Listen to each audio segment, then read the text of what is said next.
Hello and welcome back to NewtyGuitars, and today we're going to be looking at how you can start using unusual time signatures. I'm going to give you a couple of hints and tips and tricks that I've used in my own music so that you can get started on this journey.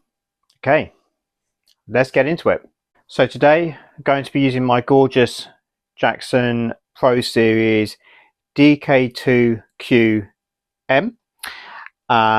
with Seymour Duncan Pegasus Sentient pickups in that, and that's running straight into my Blackstar HT5. So when we're talking about time signatures, what do we actually mean? So those numbers at the start of the tab, the sheet music that you're looking at, tell us the type of notes and how many of them there are in the bar. So if we think about something like 4/4, common time, there are 4 crotchets or quarter notes within the bar.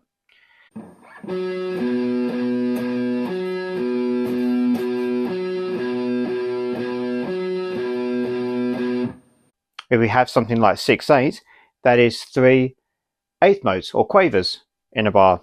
Gives things a little bit more of a swing, folky, shanty kind of feel.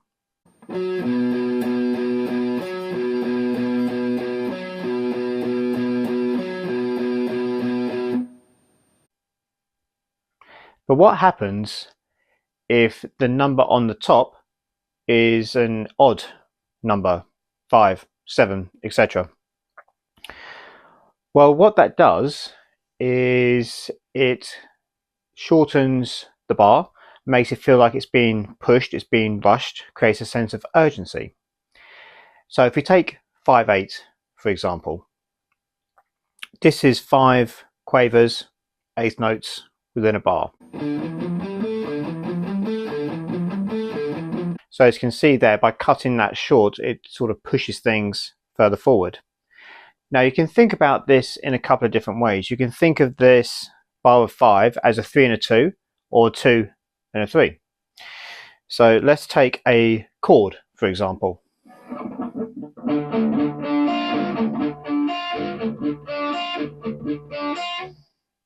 So here we have our 3 and our 2.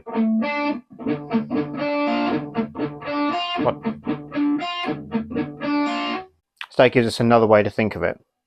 A third way, which might be a little bit more musical, is perhaps holding on to one of the notes for a bit longer and then sticking on a extra couple of notes.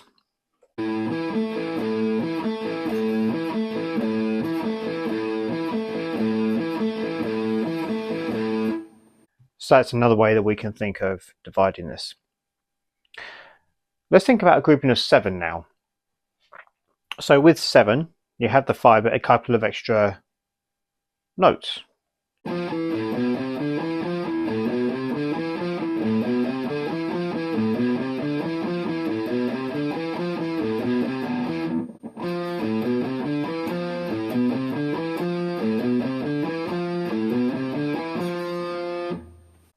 And that's really quite a good way to get into unusual time signatures. I mean, by all means, learn songs that have them.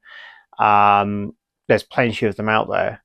But what happens if you're learning a riff or you're playing a riff, you're writing, just hold that note a little bit longer, push that note a little bit faster, change up the timings a little bit as well. And that's a lot of what happens. Is a lot of it comes down to feel.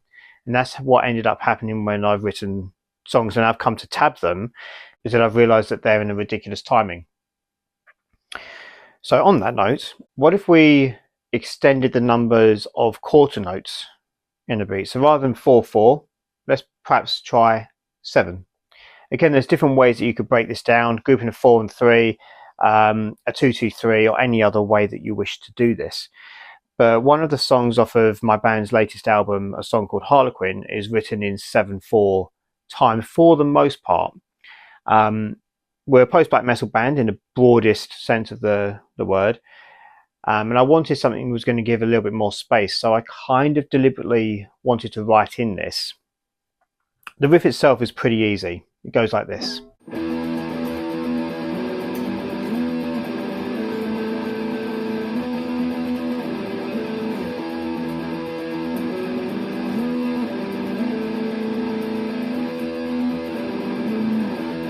As you can see with that, it just leads to a lot more open space within the riff there as well. So those are kind of some of the more common, well, none of these are really that common. But as you can see, just by taking a riff, shortening it, adding in a few notes, you can make it sound a little bit different. You can also sit down with a metronome. So I'm not affiliated or sponsored, but on my phone I have the Soundbrenner app, which is actually incredibly useful because you can set different time signatures on it to have it repeat, and then that will give you an idea for feel, and you can start playing along with that to get an idea for what these things sound like. But also, very, very funny top tip for when we're counting these sorts of signatures is that if you're doing quavers in particular, so 5/8, 7/8, that sort of thing, you can use funny little words to help you memorize the feel of it and where you're finishing that riff. So if you're using a grouping of 5, this also works for solos actually. If you've got quintuplets or septuplets, 5 or 7 notes crammed into a space, you can use stupid words. So grouping of 5, hippopotamus, 5 syllables. If you want to do 7, happy hippopotamus. So again, that's always quite a funny little way that I think about these things. If I'm writing or I'm learning a riff from just in these sorts of timings, it's very, very entertaining, and it'll help you get that into your head. So I hope you found this little foray into unusual time signatures interesting. And there's a whole wealth of bands out there that use strange timings, and I encourage you to go out and find them and listen to them and get a feel for something that's just a little bit different than your standard 4/4, 6/8, 12/8 timings. If you enjoyed this video, please check out some of my others, but have a great day, and I'll see you all in the next one. Bye.